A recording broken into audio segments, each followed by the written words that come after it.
Sa side ni Jay Almonte. The last thing I knew, dinala ako ng mga pa ako sa private clubhouse ng kaibigan ko na si Clark. Dito sa clubhouse na to, mga piling tao lang ang pinapapasok nito. Actually, kami lang ng mga kabarkada niya ang tumatambay palagi dito. Hindi kami magkaka-schoolmate, hindi rin kami pare-pareho ng age, pero hindi naman nagkakalayo ang age namin. Basta nag-meet lang kami isang araw kung saan-saan at nagkakilala. Ang weird nga eh, basta isang araw nabuo na lang kami and boom, naging tambayan na namin itong clubhouse ni Mimo. Si Mimo Clark, at naging close kami sa isa't isa. Ako si Jay Almonte, ang pinakababli at sinasabihan nilang nakakairitang nilalang na mahilig mambabae.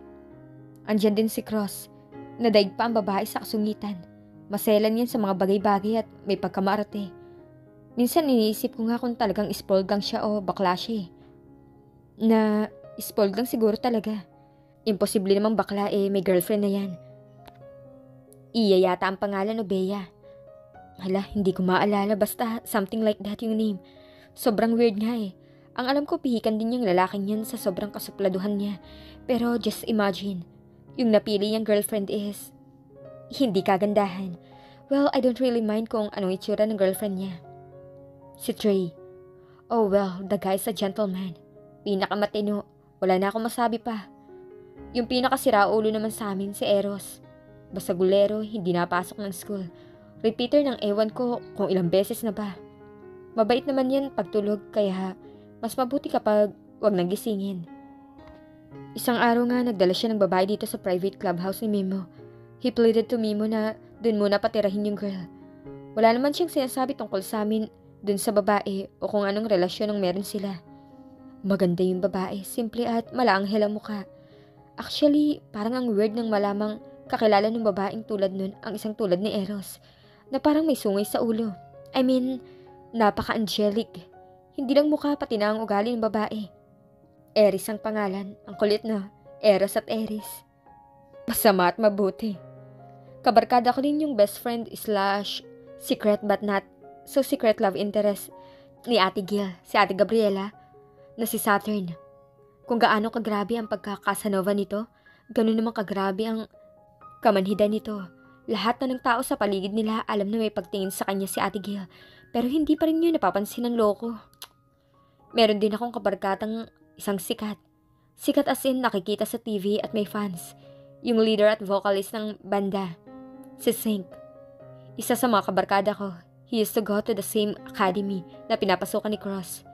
Bihira lang kami magkabanding dahil masyadong siyang busy sa mga concerts at projects, pero pag may free time naman, tumatambay rin siya. Which I find cool kasi hindi niya kami nakakalimutan kahit sikat na siya. Oh, weird. Ang bubbly and hyperactive J. Almonte spacing out? Nabigla naman ako nang biglang may tumabi sa akin sa may wine cellar ng club. I'm not really drinking. I just took a sip of low content alcohol drink. It's not such a good feeling to drink in broad daylight. Oh, Memo, andito ka pala. Hindi kita napansin na pumasok ako dito sa club. Siya si Memo Clark. Ang sinasabi ko may-ari ng private clubhouse na to. He's just a few years older than me. Sa lahat ng kabarkada ko, siya ang pinaka-mysterious at pinaka-weird. I know what he does. He manipulates people. Well, not only people, but people's lives. Not that I've caught him in the act, but he gives hints and sometimes it's obvious with the way he moves and speaks around us. I know what he did with Cross and his current girlfriend. Not that I'm sure about it, but one night in this club, I've heard Mimo talking on the phone with some certain Benjo, and he kept on mentioning Cross and his girlfriend's name. And after that, naging sina Cross at yung girlfriend niya. Ang weird, diba? Mimo's really a creepy guy. I don't really know much about him, but I don't like the way he manipulates people's lives. It's annoying. Problem? He asked habang inabot yung bottle ng iniinom ko at naglagay sa sarili niyang baso.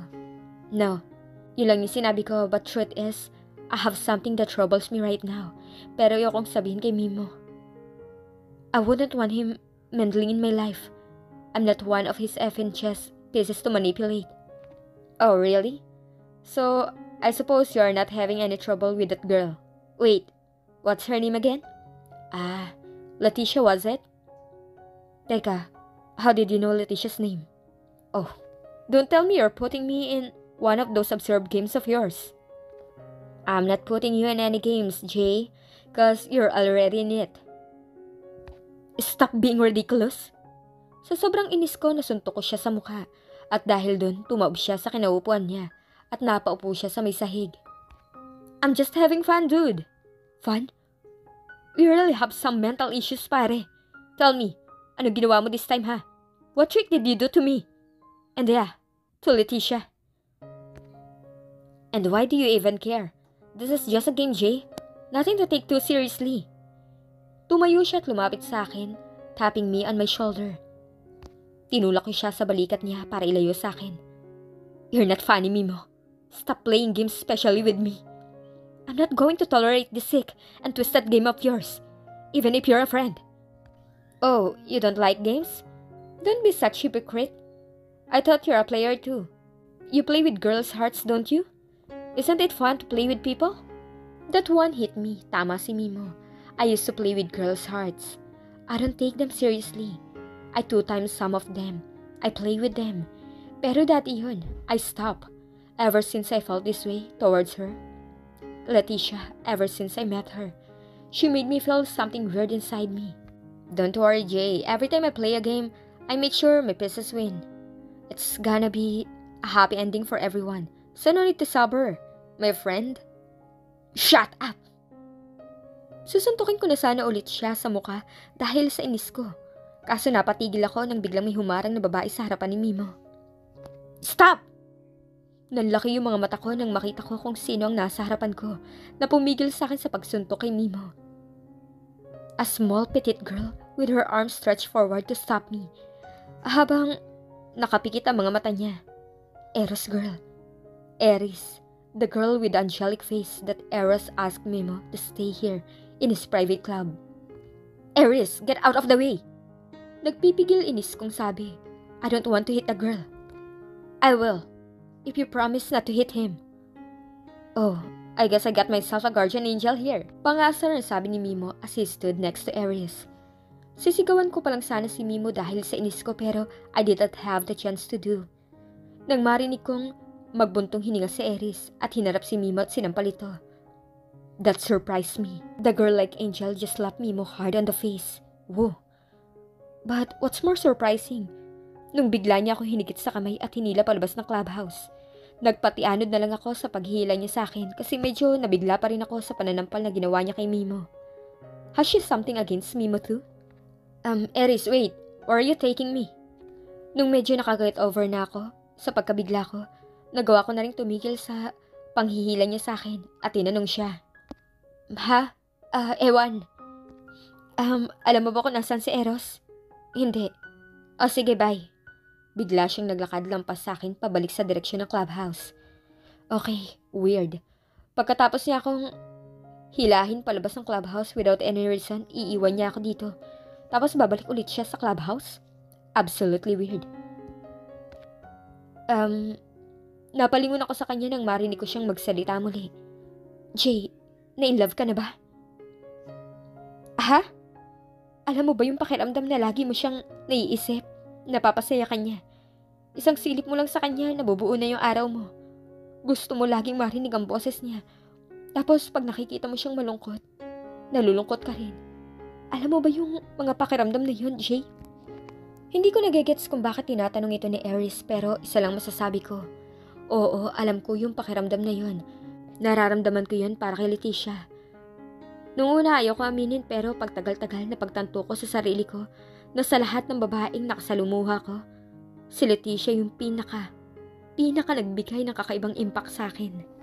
First time na nakita ko siya noong October this year, ng sports fest ng school. Dahil wala pa kaming sports na lalaruin ng ilang mga kaklase ko, napagtripang namin manood ng girls volleyball game at magpicture ng mga legs sa mga players. Isa sa mga kapilyuhan lang namin ng mga kaklase ko. Ang gaganda naman kasi ng mga volleyball players, palibhasa mga nakashort sila. Pero habang nagpipicture ako, may isang estudyante na biglang dumanggil accidentally sa kamay ko.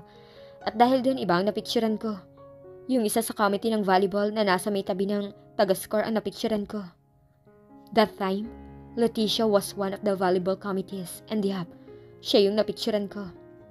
After ng volleyball game, nagpunta na kami sa kaklase ko, sa classroom namin, at pinagpiepesta ng mga napicturan namin mga babae, comparing them all. Pero yun nga, napastop ako sa picture ni Leticia. And of all the girls I have captured with my phone, her picture was the one that got me the most. Para bang may something sa picture niya that drawn me to look at her for more than necessary. I saved it on my phone, and that night, I kept on looking at her picture. She wasn't that beautiful, but she was simple and cute. Her long curly hair, tied on my ponytail, with a few sweat dropping on my forehead, while she was smiling as a friend told her something nice, or I guess that the situation in the picture. I did not understand it first. I just got this sort of addiction to take pictures of her secretly. I didn't know what feelings I was having that time. I thought it was just some sort of addiction. Nakaka-addict kasi yung picture niya. Every angle. At di nagtagal nalaman ko ang tungkol sa kanila ni Paolo. That's where she got me more interested about her. I used to ask myself why she was doing such. Why was she stealing her best friend's boyfriend? And because I was too curious and I can't handle my curiosity anymore, I showed myself to her and blackmailed her. Nagplano ako paglaruan siya. Interesado ako sa kanya pero habang nasa proseso ko, may kakaiba akong nararamdaman na nade-develop. Kamakailan ko lang napagtanto sa sarili ko na hindi lang ako interesado sa kanya kundi. Alam mo ba, Jay? Pag mahal mo ang isang tao, ililigtas mo siya sa mga bagay na pwedeng manakit sa kanya. Pag mahal mo ang isang tao, pag mahalaga siya sa'yo, gagawin mo ang lahat upang mapasaya siya, diba? Napansin kong lumingon na rin sa akin si Eris at nakangiti siya sa akin.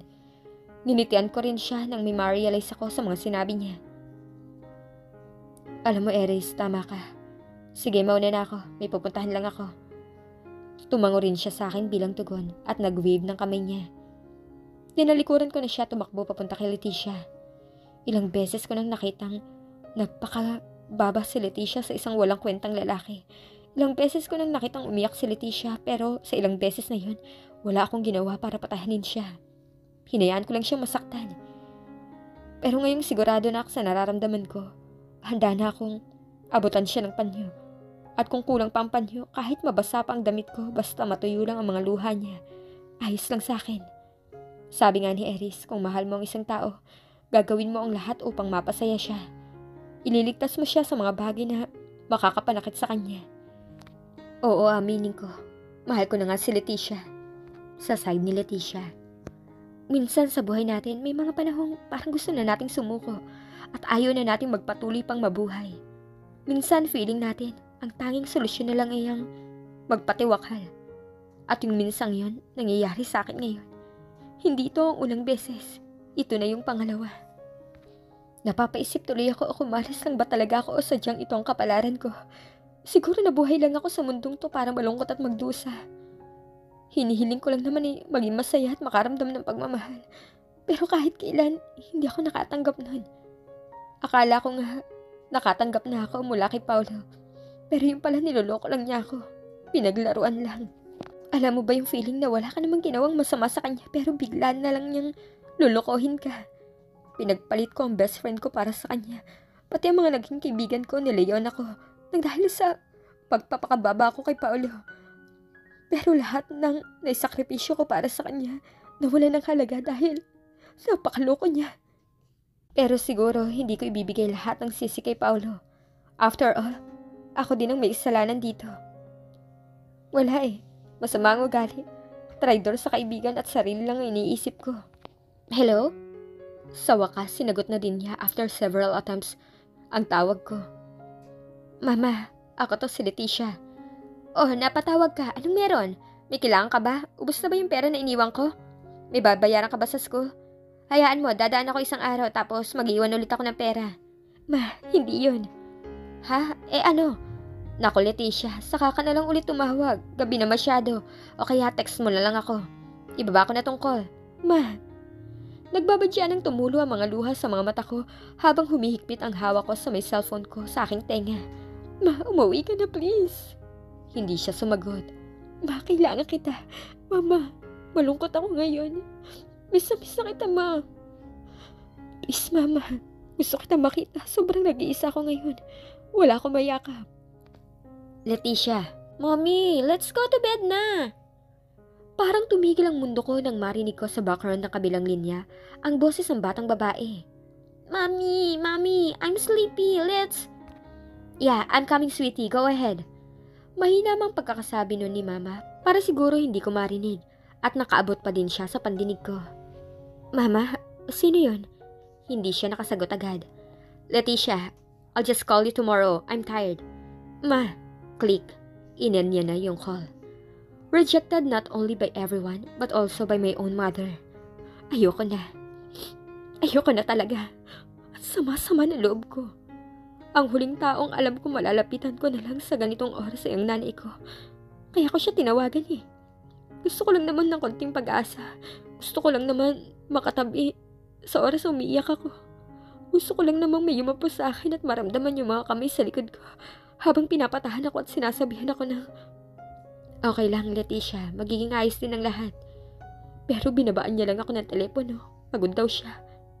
Ako din eh. Pagod na din ako. Malaking bagay ba yung hinihingi ko? Hindi naman, di ba? Napasandal na lang ako sa may tulay. Oo, andito ako ngayon sa may tulay at nagdadalawang isip ako. Alam ko kasi sa oras na tumalon ako dito, wala lang Paulo na pipigil sa akin. Siguro nga napadaan lang talaga noon si Paulo at nagmalasakit lang sa isang kapwa. Pero hanggang dun lang yun. Ay, hindi ako marunong lumangoy. Yun lang ang nasabi ko habang pinagmamasdan ko ang ilog sa ilalim ng tulay. Alam kong malalim ito at may mga bato sa ilalim. Pwedeng mamatay ako sa malalaking bato o kaya naman simpleng malunod lang ako. Depende. Testing. Habang nakahimlay ang ulo ko sa braso kong nakapatong sa tulay, pinagmasdan ko ang nakaangat kong cellphone at di rin nagtagal binitawan ko to at nalaglag to sa may ilog. Splash. Mahina lang na splash ang maririnig pagbagsak nito at lumubog na ito sa ilalim ng ilog. Di rin magtatagal matutulad ako dun sa cellphone ko. Ang diferensya nga lang, mas malakas ang splash ko pag bumagsak ako. Pero kahit mas malakas ang splash ko, wala pa rin makakarinig ng tulong ko. Oo, sa loob-loob ko, humihingi ako ng malaking saklolo. Noon pa man may malaking invisible cardboard na sa itaas ng ulo ko na may nakasulat na, "Help me, I'm lost." Pero ni isa sa bilyong-bilyong tao sa mundong ito, ay walang nakapansin sa invisible cardboard na yun sa ulo ko. Ang malas ko naman. Pero invisible nga eh. Ang ingat ka talaga. Sino bang makakapansin ng isang bagay na invisible? Natatawa ako sa sarili ko. Kung ano-ano mga walang kwentang bagay ang pinagsasabi ko. Siguro pag may dumaan dito sa may tulay at nakita kong tumatawa habang umiiyak, mapagkakamalan akong takas sa mental. Konti na lang talaga mababaliw na ako eh. Sa sobrang kalungkutan ko. Ama na talaga, ang sakit-sakit na. I just want to end all of this. Tinitigan ko ng mabuti ang mahaba at malalim na tubig sa ilalim ng tulay na halos ilang minuto at di nagtagal, umakyat na ako sa may patungan ng kamay ng tulay at umupo doon. Nakahawak ang magkabilang kamay ko sa may tulay. Nakayuko lang ako sa may tubig. Madilim na dahil mag-alas-11 na ng gabi. Wala nang katao-tao sa paligid. Halos lahat siguro nasa mga bahay na nila at masayang kasama ang mga pamilya o mahimbing nang natutulog na may mga ngiti sa kanilang mga mukha. Habang eto ko, nakaupo sa may hawakan ng tulay at nagtatangkang magpakamatay. Oras na bumitaw ako dito, konting pag-iipod ko lang malalaglag na ako. Inangat ko ang ulo ko at tumingin sa mabituing himpapawid. Gusto ko lang naman maging masaya katulad ng iba. Yun lang naman eh. Pinikit ko ang mga mata ko. 1, 2, 3. At pagbitaw ko ng mga kamay ko sa may tulay, ay parang slow motion ang lahat sa akin, kahit pa sabihing mabilis ang pagkabagsak ko papuntang tubig. Pero andun kasi yung pakiramdam na habang nalalaglag ako, lahat ng mga bagay na nangyayari sa buhay ko, nagfa-flashback sa harapan ko. Simula nang buhay pa si Papa, at masayang pamilya pa kami hanggang sa namatay siya. Yung mga panahong tinangka ako lunurin na nanay ko, yung iniwan niya ako, nung binumbuli ako ng first year ako at sinasabihang pakawala daw ang nanay ko. Hanggang sa nakilala ko si Paulo at naging masaya ulit ang buhay ko. Pero dumating yung panahon na naging sila ni Yani. Pati yung pang-aagaw ko kay Paolo sa sarili kong best friend, nag-flashback ng mabilis sa isipan ko. Nakakatawa nga eh. Pati si Jay kasama rin sa mabilis na flashback sa huling sandali ng buhay ko. Leticia! At ang mas nakakatawa, parang naririnig ko ang boses niya talaga na tumatawag sa akin. Leticia! Napamulat ako ng mga mata ko nang mapagtanto ko na hindi ito flashback. Yung pagtawag ni Jay sa pangalan ko. Napagtanto kong masyadong tunay ang pakinig ko sa boses niya. Kaya naman binuksan ko ang mga mata ko. At bago ako tuluyang bumagsak sa may tubig, nasilayan ko saglit na nakatingin sa akin na may pag-aalala. At umakyat na siya sa may hawakan ng tulay para tumalon ata at sagipin ako, pero huli na siya. Kaya naman bago ako tuluyang lumubog sa tubig, ngumiti ako ng mapait. Masakit ang pagbagsak ko sa tubig dahil sa lakas ng impact. Pagkalubog ko sa tubig, nawalan na ako ng malay at hindi ko na alam pa ang mga sumunod na pangyayari. Hanggang dito na lang ako. I felt sort of dizzy that time habang nakahiga pa ako noon sa may hospital bed. I was still unconscious then of where I was. Nagtataka talaga ako noon. Everything was white and so I thought I was in heaven, which was I was sort of weird. Because if I committed, kung nagpakamatay ako, the only place I know, sa impyerno dapat. Because taking away your life is not very acceptable up there. Leticia, naririnig mo ba ako? Leticia! I was lying on the bed. Everything was white. I was hearing the continuous beeps of the machines that was attached to me. I was in the hospital. I survived. And I wondered how. Leticia, hey, magsalita ka naman oh. Sinubukan kong imulat pikit ang mga mata ko. I've blinked a few times before I steadied my focus to the girl in front of me who was trying to get my attention. Sobrang nagtataka ako noon nang makita siya with worried eyes. Yani, tinatanong ko nung mga panahong yun ng sarili ko kung anong ginagawa niya sa hospital. Bakit siya andun noon sa tabi ko pagkagising ko? Bakit siya worried sa akin? Bakit siya umiiyak? Hindi ba galit siya sa akin? O baka panaginip lang yun? Leticia! Baliw ka ba? Bakit mo tinangkang magpakamatay? Inangat na ni Yani ang mukha niya, kaya nagtapat na ang mukha namin. Yani, bakit ka nandito? Hindi ba galit ka sa akin? Hindi ako galit sa iyo, kundi sa nagawa mo. Yun ba ang dahilan kung bakit ka tumalon sa may tulay? Iniling ko yung ulo ko ng marahas habang kagat-kagat ko ang ibabang labi ko para pigilan ang mga luhang nagbabadyang pumatak sa mga mata ko. Hindi ko na kasi alam ang gagawin ko, Yani. Galit ka sa akin. Di ako pinapansin ng mga kaklase natin tapos si Paulo, niloko niya lang din pala ako. Tapos, nahihirapan akong dugtungan ang bawat salita ko dahil sa paghikbing ginagawa ko. Tinawagan ko nanay ko pero binabaan niya lang ako. Yani, hindi ko na talaga alam ang gagawin ko ng mga panahon na yun. Mag-isa na lang ako. Ang hirap at ang sakit sa pakiramdam ang mag-isa. Wala kang karamay. Wala kang mapagsabihan ng mga dinaramdam mo. Walang magpalakas ng loob mo. Sobrang hirap. Di ko na kinaya. Iyak ako ng iyak nun habang nakahiga ako. Patuloy naman akong pinapatahan ni Yani sa pamamagitan ng paghagod ng buhok ko. Andito na ako, Leticia. Huwag ka nang umiyak. Di ka mag-isa. Sorry kung nagawa kitang iwan, Leticia.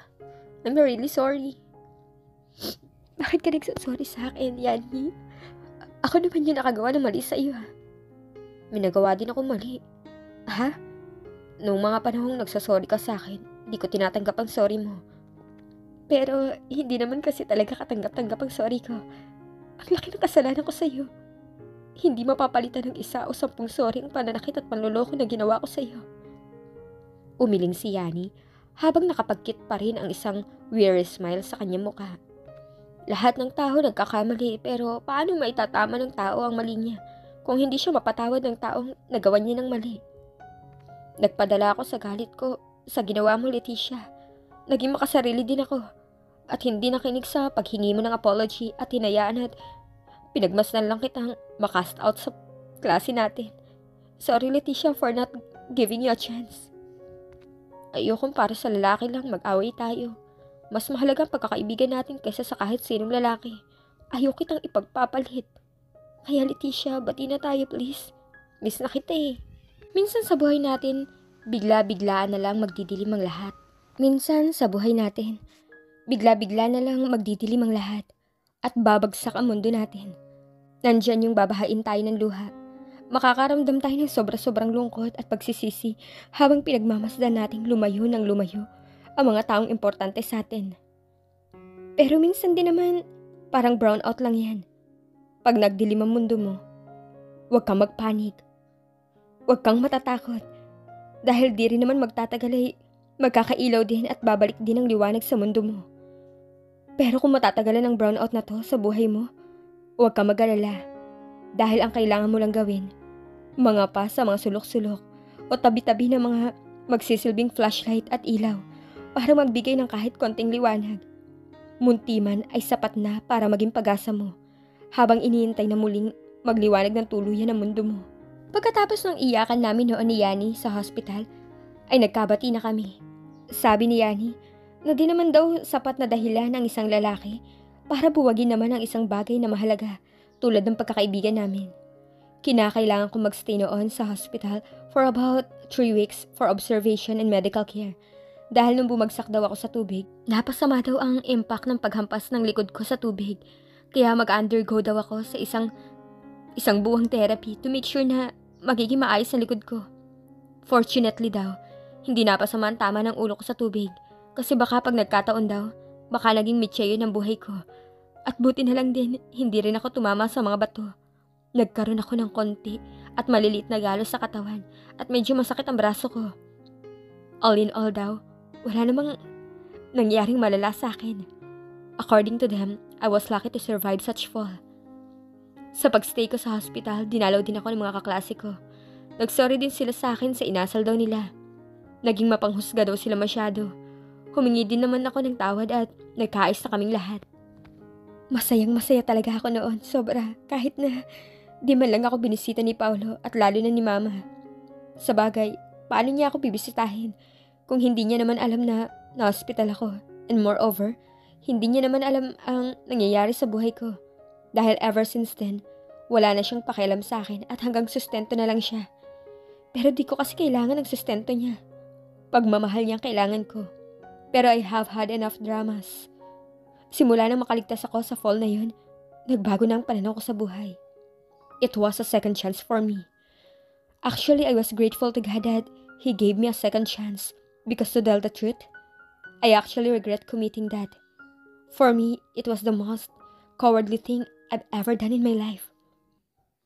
Sa second chance ko, nagsimula ako mabuhay ng masaya at optimistic sa mga bagay-bagay. Napagtanto ko rin na marami din naman pala talagang nagmamahal sa akin. Hindi man ako mahal ng mama ko kaya ni Paulo, ansya naman sina Yani. Mga magulang ni Yani na tinuturing na din akong sarili nilang anak dahil madalas akong tambay sa bahay ni Yani. Andyan din yung mga circle of friends ko. Andyan din yung mga kaklase ko na nagpapahalaga sa akin at nire-respeto ako bilang president ng klase. Andyan din yung mga teachers ko, pati yung advisor namin, na nag-encourage sa akin na magsikap at huwag sumuko sa magulong mundo na to. Siguro kung nawala ako ng tuluyan sa pagtalon ko sa tulay, hindi ko mararamdaman ang kasiyahang nararamdaman ko ngayon. Hindi ko kailanman mapagtatanto na may mga nagmamahal pala talaga sa akin. Ngayon alam ko na hindi solusyon ang pagpapakamatay. Matatakasan mo nga ang kalungkutan pero makukontento ka na lang bang takasan to? Di ba mas masarap sa pakiramdam yung alam mo sa sarili mong hindi mo tinakasan ang kalungkutang hatid ng mga problema mo? Kinalaban mo tong mga to at higit sa lahat, di ba masarap sa pakiramdam na sa kabila ng mga problemang yun, kahit gaano man sila kadami, kahit patong-patong na sila, ay nagawa mong magpakatatag upang malagpasan ang mga ito. Ngumiti at hindi sumuko sa lahat ng yun. Sa buhay na to, up and down ang mga pangyayari. Minsan pa nga mas marami ang down kaysa sa up. Pero once na maramdaman mo yung up na yun sa buhay mo, kahit gaano man sila kakonting beses mangyari sa buhay mo, sobrang sarap sa pakiramdam at sobrang saya mo na para bang wala nang bukas. Sa tingin ko worth it harapin ang 10 daan o kahit 20 pa, basta lang makaranas ng isang up. Pero sa pagbabago ng mga pananaw ko sa buhay, sa pagiging optimistic ko ngayon sa mga bagay-bagay, Isa lang tao ang dapat kong pasalamatan. Siya yung taong nagligtas sa akin.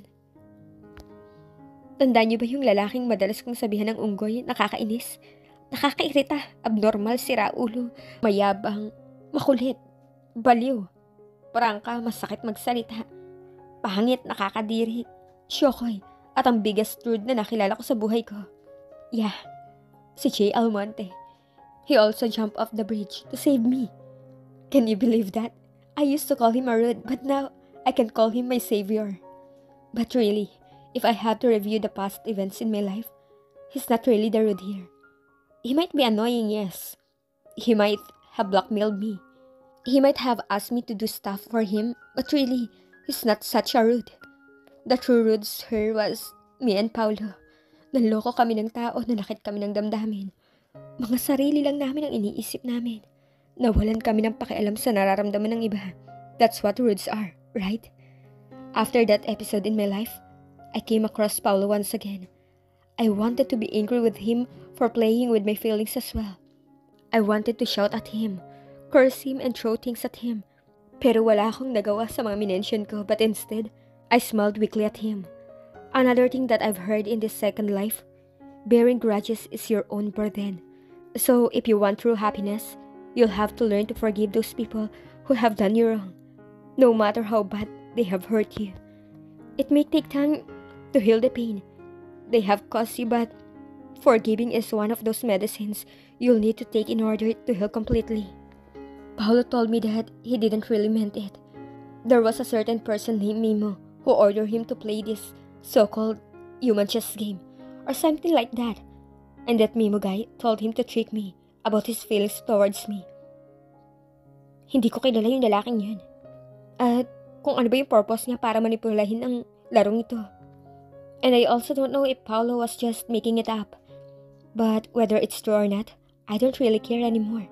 I'm over him. And I've also forgiven him. It took us a long time, about a year, to be friends again, but I'm glad to have our friendship back again.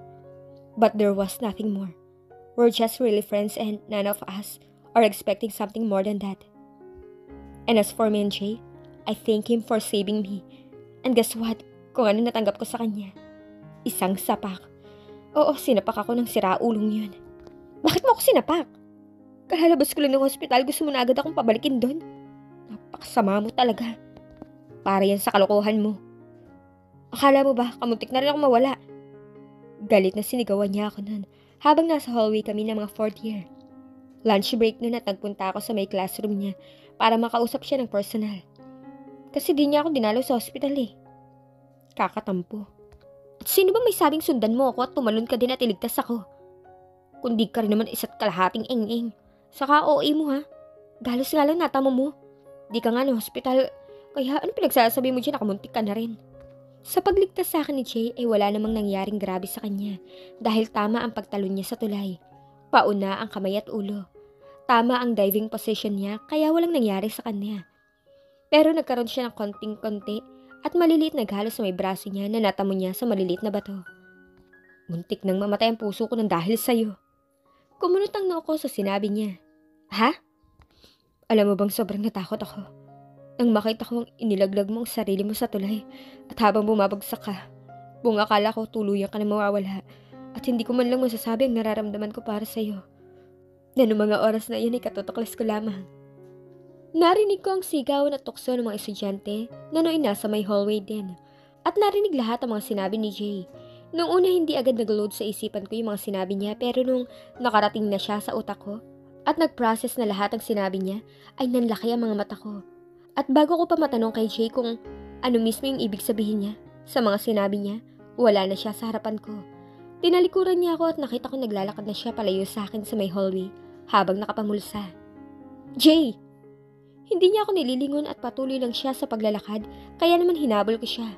At nung maabutan ko siya, hinawakan ko siya sa may braso niya at hinila ito upang iharap siya sa akin. Jay, anong ibig mong sabihin? Nararamdaman mo para sa akin ba? Ano yung nararamdaman mo? Tiningnan niya lang ako saglit at agad-agad niyang iniwas ang tingin niya habang namumula ang mukha niya. Wala. Sabay hila niya ng kamay niya paalis sa hawak ko at tatalikod na sana ulit pero hinigit ko lang ulit siya sa kamay niya. Jay, uy, ano ba yun? Di siya umiimik. Patuloy lang ako sa pangungulit sa kanya. Jay, sabihin mo naman sa akin ho. Uy, unggoy, magsalita ka naman. Mahinala na ako noon sa gusto niyang ipahiwatig pero kinukulit ko siya. Kasi for some unknown reason, gusto ko marinig mismo sa bibig niya yung mga salitang yun. Jay naman eh. Bahala ka na dyan.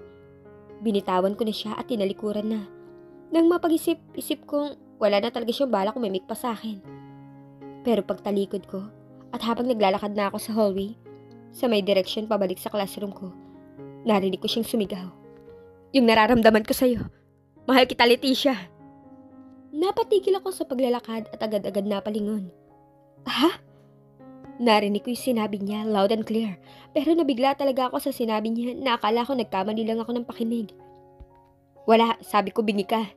Hindi kaya, sabi mo mahal mo ako. Narinig mo naman pala eh. Ngumiti siya, tumalikod na muli sa akin. Pagkatapos ng eksenang yun sa hallway, sino bang mag-aakala na ang isang playboy, chick boy, loko, rude, baluga, abnormal na katulad ni Jay ay manliligaw sa akin? Yap, nanligaw siya. Pero balasubas naman manligaw yun, hindi marunong. Pero di bali na, pinakilig niya naman ako ng husto. Isa rin siya sa mga dahilan kaya nagawa kong makapag-move on sa masasaklap na pangyayari sa buhay ko. Dati sabi ko sa sarili ko noong mga panahong binablockmail ako ni Jay at lagi siyang nakaasungot sa kung saan man ako naroon na ang pogi ni Jay.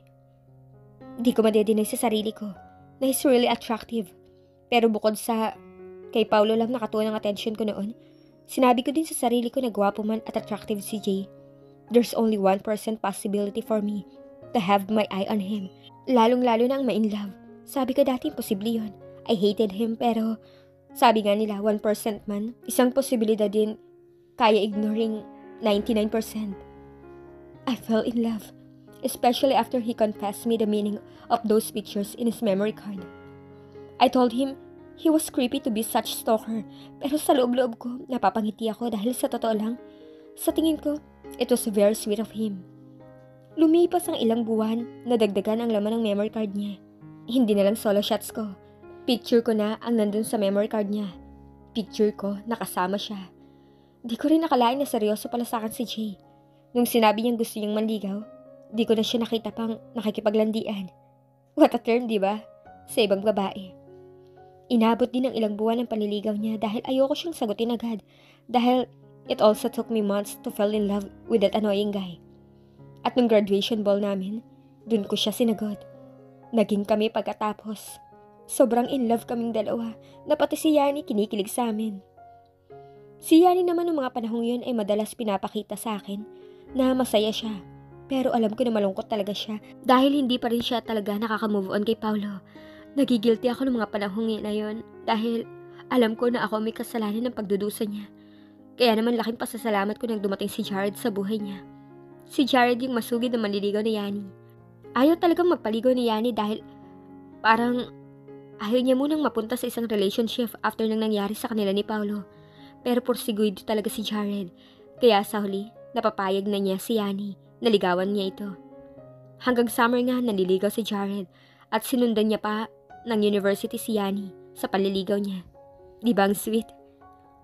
Kami naman ni Jay nagpatuloy yung relasyon namin hanggang college kahit magkaiba kami ng university na pinasukan. Di naman magkalayo yung university namin kaya tuwing lunch break, paminsan-minsan nakikita kami at sabay na kumakain. Kaya naman sa uwian, pupuntahan niya ako sa university ko para ihatid ako sa bahay namin. Tuwing Sabado kaya Linggo naman, lumalabas kami na magkasama. I pronounce you man and wife. Nadistract ako sa pagmuni-muni ko sa nakaraan nang marinig ko ang anunsyo ng pare. Nagtayuan ang lahat sa loob ng simbahan at nagpalakpakan nang humarap ang mga bagong kasal at nagsimula ng maglakad palabas ng simbahan. Pumapalakpak din ako habang may mga ngiti sa labi ko. After 8 years, nakakatuwang makita yung lalaking minsang minahal ko at masayang kasama ang babaeng para talaga sa kanya. Di ako nasasaktan. Masaya talaga ako para sa kanya. Masaya ako para kay Jay. Akalain niyo siguro once na naging kami na panghabang buhay. Hanggang sa kahuli-hulihan. Akala ko din eh. Akala ko talaga si Jay na yung para sa akin. Nung college kami, sobrang in love kami sa isa't isa. Mga 4 years din inabot ang relasyon namin. Di ba sobrang tagal? Akala ko talaga yun eh. Akala ko kami na talaga ni Jay hanggang sa huli. Akala ko siya na yung pakakasalan ko balang araw pero hindi pala. Ewan ko kung paano nangyari yun. Hindi ko na nga masyadong matandaan yung sa amin noon. Basta isang araw na lang nagkaroon kami ng pagkakalabuan sa relasyon namin. Normal na sa amin yun eh. Sa almost 4 years na relasyon namin, marami na kaming na-encounter na away na halos kamuntik ng mauwi sa breakup. Nagkaroon na nga rin kami ng mangilang-ngilang cool-off. Madalas hindi pagkakaintindihan ang dahilan at yun nga yung nangyari nung araw na yun. Nagkalabuan kami tapos ewan ko, siguro napagod na rin si Jay sa napapadalas namin pagkatalo. Kaya isang araw sinabi niya sa akin na break na daw kami. Sinabi niya sa akin na parang nagfe-fade na daw yung nararamdaman niya para sa akin. Siyempre hindi ko natanggap yung mga sinabi niya. Pero wala akong magagawa kundi irespeto ang gusto niya mangyari. We broke up. Umiyak ako ng umiyak. Ang sakit eh. Mahal na mahal ko talaga noon si Jay. Nahirapan akong tanggapin na wala na kami. At ang pinakamahirap tanggapin sa lahat, yung sinabi niyang nawawala na daw yung dating nararamdaman niya para sa akin. Sa bagay, hindi lahat ng bagay sa mundo ay permanente. At isa na din ang damdamin ng tao. Masakit man at iniyakan ko man ng todo, pero hindi pumasok sa isip ko ang magpakamatay ulit. Hindi na kailanman pumasok sa isip ko na gawin yun. Dahil nung iniligtas ako ni Jay noon, nakatatak na sa isip ko na ang gagawin kong yun, hindi isang solusyon. Hindi ka kailanman magiging masaya kung gagawin mo yun. Marami akong mga bagay na ginawa para makalimutan yung sakit at para makapag-move on ako kay Jay. Nag-hangout ako ng mas madalas pa kaysa sa dati sa mga kaibigan ko. Nanonood ako palagi ng comedy at horror films. As much as possible, iniiwasan ko muna noon ang manood ng love stories at dramatic stories. Kain din ako ng kain noon, lalo na ng ice cream. Ang sarap kasi sa pakiramdam ng ice cream. Nakakagaan ng loob. Napakadaming paraan para maibsan yung sakit. Dahan-dahan ay nagagawa ko makapag-move on. At ewan ko kung kailan nangyari pero basta nagising na lang ako isang araw. Hindi na ako umiiyak at hindi na siya yung unang taong pumapasok sa isip ko para sa araw na yun. Nagising na lang ako na wala na akong nararamdaman para sa kanya. Nakapag-move on na ako totally. Pero kahit wala na kami ni Jay, ay naging magkaibigan rin naman kami pagkatapos. Kung hindi man kami para sa isa't isa, at least maging kaibigan ko man lang siya. Dahil si Jay, isa siya sa mga taong pinahahalagahan ko at ayoko siyang mawala. Lumabas na ako ng simbahan at umalis na matapos ihagis na ngayon ay asawa na ni Jay ang bulaklak nito. Nasambot ito ng isang babaeng hindi ko kakilala. Hindi na ako pupunta pa sa reception ng kasal dahil may business flight pa ako mamayang gabi. Bumalik na lang ako sa bahay ko upang ayusin ang maletang gagamitin ko para sa flight ko. Umidlip ako saglit pagkatapos at pagdating ng alas 8, dumiretso na ako sa airport. Habang nasa may airport na ako ay nasa waiting area ko. Napagdesisyonan kong kalikutin ang cellphone ko dahil wala akong magawa. Ang tagal pa kasi nang ipinaghintay ko. Habang pinagmamasdan ko yung mga photo sa gallery ng cellphone ko, napadako ako sa isang lumang photo na kahit kailan hindi ko binura. Galing pa yun sa lumang cellphone ko at binlutot ko lang sa bagong cellphone ko. Yung photo ay mukha ni Jay na sobrang lapit sa screen at hinaharangan ng isang statue. Yun yung first photo ko ni Jay. It was an accidental picture. Retreat pa namin yun ng 4th year high school kami at yun yung time na binigyan kami ng free date at naggala ako sa may park ng mag-isa. Ang balak ko pa nga noon, yung statue yung pipicturan ko pero bigla-bigla nag-appear si Jay sa harapan ko at sinimulan akong inisin. Ay, nakakamiss. Pagbuntong hininga ko habang pinagmamasdan ko ang larawan niya sa cellphone ko. Wala na talaga akong nararamdaman para kay Jay pero minsan hindi ko maiwasang na-miss yung mga panahong magkasama kami ni Jay. Has been a big part of my life. Ang bilis lang ng panahon. Parang kahapon lang, inis na inis pa ako kay Jay. Pero tingnan mo na lang ngayon. Nag-mature na yung unggoy na yun at may asawa na. Natatawa tuloy ako sa sarili ko sa mga panahong inisip ko dati at inimagine ang sarili ko sa may altar kasama si Jay. Sobrang in love kasi ako dati. At ang laki ng paniniwala kong siya na yung pakakasalan ko talaga balang araw. Pero si Jay, parte lang siya ng buhay ko. At hindi siya yung nakatakda sa akin. Kumbaga sa fairy tale na to, siya ang knight in shining armor ko, pero hindi siya ang Prince Charming ko.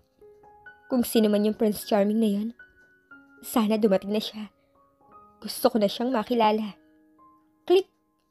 Nadistract ako sa thoughts ko nang makarinig ako ng click ng isang camera. Pagangat ko ng ulo, tumama ang paningin ko sa isang lalaki sa katapat kong upuan na may hawak na isang cellphone na may camera na nakaangat. At nung magtama ang paningin namin, napagtanto ng lalaking ito na nahuli ko siya ay nagpanik siya. Shucks, nakalimutan kong tanggalin yung sound effect ng camera. Natawa na lang ako sa nagpapanik at nahihiyang itsura ng lalaki sa tapat ko. There is always a camera that captures me.